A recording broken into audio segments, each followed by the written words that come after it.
Hello जी, आए जी, क्या हाल है? ठीक हो? मैं ठीक हाँ, मेद है तुसां भी ठीक ही हो सो, अल्लाह खैर ही रखे। ते अज संगियो दोस्तों, बजरी उप्पर गल करन लगा। जेह्ड़ा बिजनेस प्लान होना भाई, बंदे ने दिल करना जेह्ड़ा कुछ आमदन कोई थोड़ी बहुत होएगी, चाहे पार्ट टाइम कुछ करी के ना। तो उसने पर मैं तुसें सारियां चीज़ां दस्सां ते बजरी किन्ने तो किन्नी के ब्रीड दस्सने तक कितना इन्ना खर्चा उसी, तुसें आमदन क्या उसी सारा हिसाब कताब तुसें दस्सां। तो सारें तो पहले तुसें चाहिए उसी 8 जोड़े बजरी ते 600 रुपये ने हिसाब नाल इस टाइम जिस तरह तुसें आसानी नाल बजरी जोड़ा लब्भी करना। ते 4800 रुपये ने तुसें 8 जोड़े लब्भी गए सन। 8 जोड़ियां मैं दस्सन लगा सारी गल बात। ते 8 छिक्का 4800 न तुसें बजरी ने 8 जोड़े लब्भी गए सन। फिर केज तुसें चाहिए उसी 8 पोर्शन, ये तुसें कोई लोड वाड़ करो थोड़ा बहुत चलिया कोई यूज च मिली गया तुसें 8000 न। उस तो बाद 8 स्टिकां तुसें चाहिए उस ते जे 40 रुपये भी है तो 320 रुपये दी 8 स्टिकां बन सन। ते बर्तन चाहिए उस तुसें इन्ना कि साफ्ट फूड वगैरह भी देने मारे हो। ते तुसें इन्ना कि 24 बर्तन चाहिए उस, क्योंकि एक दाने आस्तै, एक पानी आस्तै, एक साफ्ट फूड मारे हुई।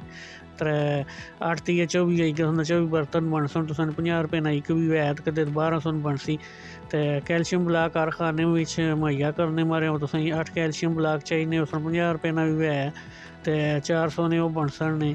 फिर 1000 रुपया तुसें कराया पड़ा बाई किन्ना इसने बिच। तो उस तो बाद जी मटकियां आ गई, 8 मटकियां तुसें चाहिए उस 80 रुपये मटकी भी है बजरी नी।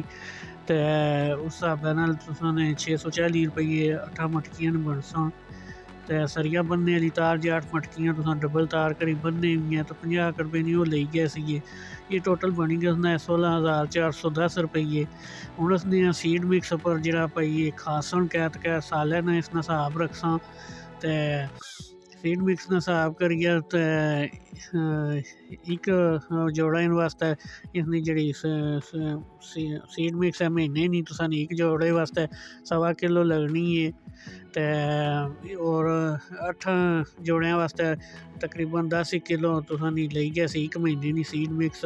ते 10 किलो की 12 नाल ज़रब दई किलो सालै पर। ते 8 जोड़ियां सीड मिक्स बनी गया 120 किलो। 120 किलो सीड मिक्स अगर तुस 150 रुपया किलो भी किन्ने हो तो ये बनसी है 18,000 नी 16,410 के जस मटकियां जोड़ियां न बनया सा। तो 18,000 पाओ ये बनी गसना तुसन टोटल जी 34,410 रुपये। तो इसने तो बाद हूँ इसनी आमदन का रसने जी अस रिजल्ट कह लब सी एंड पर भाई ना सारा खर्चा खुर्चा करी पा ली, चलो ब्रीड अच्छी डाग नहीं। तो इसने तुस मिसाल 4 क्लच किन्ने हो जेह्ड़े तुस आरामै नाल किन्नी सकने हो, कोई टेंशन आह्ली गल्ल कोई नहीं। ते इन्हें एक क्लचा बिच एक जोड़े तुस 4 बच्चे भी लाओ, ठीक है। ते 8 जोड़े तुस रखने हो पे तो 32 बच्चे एक क्लचा तुसें आ गया सा। ते फिर तुस 4 क्लच इन्होंने किन्ने ते ये तकरीबन तुस कोल 128 बच्चे आ गया सन, यानी 64 जोड़े हो गए सा। ते जे पट्ठियां ने हूँ जोड़े रेट जरा तकरीबन 250 रुपया चलना पाया, 300 रुपया इस तरह 300 तो उपर कोई भी नहीं पाया किन्नो। तो तुस 300 ही लाई किन्नो तो 64 जोड़े तुसा कोल होए ते उन्हें ज़रब देओ न तुस 64 जोड़े कि 300 नाल। तो ये तुसा कोल बनसी टोटल जरा तो 19,200 रुपया। ते ये सालै बाद तुस कोल आमदन होसी सारी 19,000 रुपया 19,200 रुपया। ये ऐसी है तो 34,410 रुपये तुस खर्चा किया। ते अग्गें तुस आपू समझदार हो, बजरी इस टाइम बहु पिट्टी चुक्या, बहु बेचारा डौन गसना पाया। तां हूँ अगर तुस ब्रीडर जोड़ा भी बेचन गसने हो तो जिस तरह कराची ने जाल ने रेट है उस हिसाबै पर कोई तुस को 350 रुपया जाल वाला किन्ना, कोई 400 इस तो उपर ब्रीडर भी कोई नहीं पाया किन्ना। ते पट्ठे रेट 250 300 250 300 इस तरह पे चलना है। ते बजरी है तुस माड़े यार शौकिया रखी रखो, जिन्ने चंगे लगने वो तो रखी सकने, चलो फीड शीट सारा खर्चे ने कोई टेंशन कोई नहीं।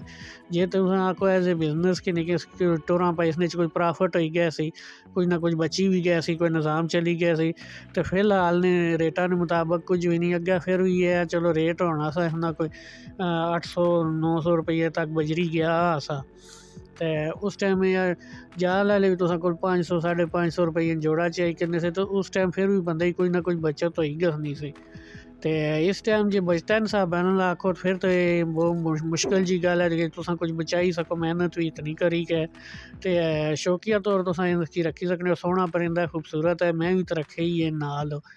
तो मेरे संगियो दोस्तों ये वीडियो तुम्हें पसंद आई हो सी, जे वीडियो पसंद आई हो तो वीडियो लाइक करी छोड़ो, तो चैनल की भी सब्सक्राइब करी छोड़ो। तो बावे नहीं रखो दुआ याद, मिलने फिर कुछ नवी वीडियो। अल्लाह सोने वाले तरब रखा फिर।